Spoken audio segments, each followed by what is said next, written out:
Hi Emma, James. Nice to meet you. Lovely to see you. Thank you so much for your insights yesterday. I'd just like to pick up with you on leadership and team motivation. You'll have been in many situations. What are your top tips? Do you know what well, it's to be aware of what kind of leader you are. I think a lot of people assume they're one thing, and actually, you have the real, excuse my voice, like the micromanaging ones, and then, and then people think they're one way or the other. I'm kind of that lone wolf, so I'm like, well, kind of circle the pack, go 3,000 miles ahead, and then I'll come back, check everyone's all right, go back out. I hate managing.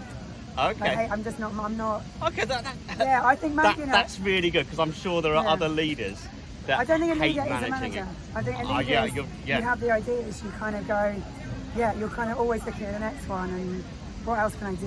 And what's the key distinction between leadership and management? Management, you're in it. You're in the thick of it, and you're managing things that are done, and you're managing that person, connects with that person, and has done what they're meant to be doing, and you're kind of. I think you need both, and I think it's hard being both. I think when you're in the thick of it and you're managing, it's very hard to see. I create game of chess. You can't see the whole board because you're kind of looking at the moves around you and the pieces around you. A leader is looking at the whole game. And it's really interesting because there's a very different skill sets involved, and obviously a lot of founders have that leadership ability, but quite frankly, they get bored with traditional management things. Because that's the thing, because leaders and we don't found it, because we're always going really fast forward. And that's why we find it, we want to change the world, we want to fix something that we've seen that, no one else is doing that, we want to do this. And so it's always in our brains, it's like, what else can we do, what next can we do? And so actually, it's a bit annoying. The whole managing is like the day-to-day nitty-gritty. Like, this isn't why we started it. What do you need to do? Drop it and delegate to someone else as soon as possible? I think it's the delegation bit, and I think I've seen a lot of businesses fail when the founders and leaders haven't let go.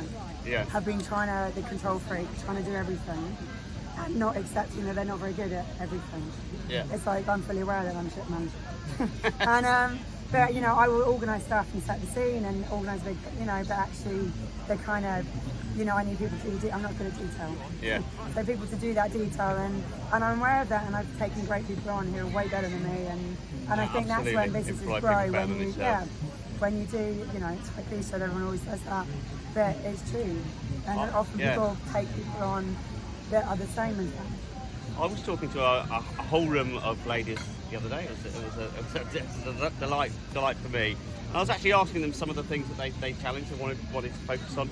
And imposter syndrome or lack of confidence came up.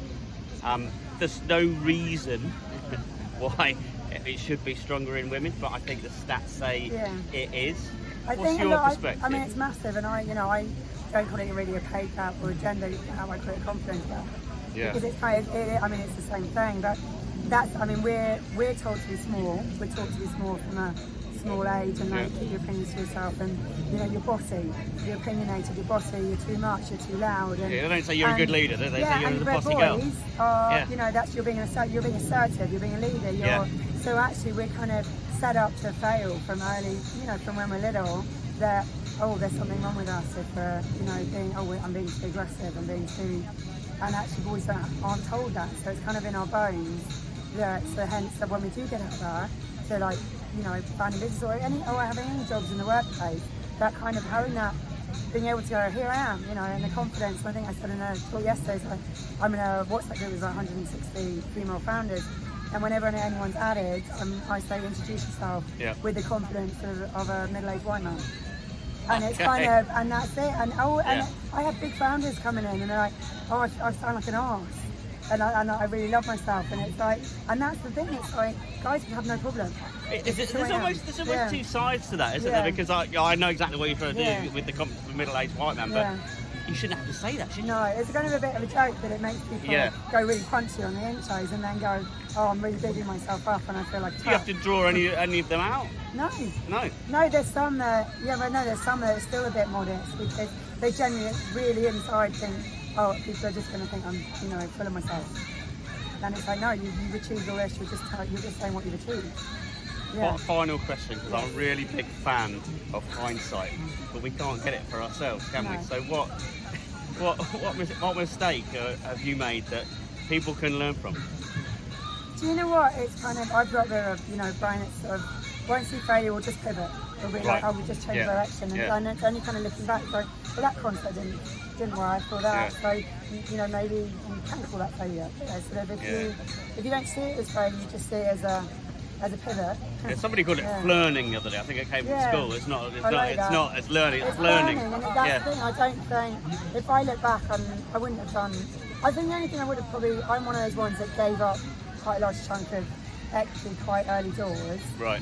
When I shouldn't, because I really needed the money. And now it's kind of, it's fine, but it's sort of, we're raising money and stuff, and then diluted. It's sort of, it's a bit annoying. Okay. Yeah, because they're not involved in it. They're lovely and they're out, and you just go, fuck, you've got to, and knew as much as I have, and hasn't been involved. So with what would you have to do differently? Would you have to hold on and say, No, I just think I gave up too much. Right. It should have been 10% or even 5%. Okay. Yeah. So get that early advice. Yeah, get that, and don't jump. Yeah. It's very easy when you do. You think it's the only option, and to just pause and take a bit longer. And get some advice on how much should I be doing. Thank you so much for your wisdom. Have a great rest of the day.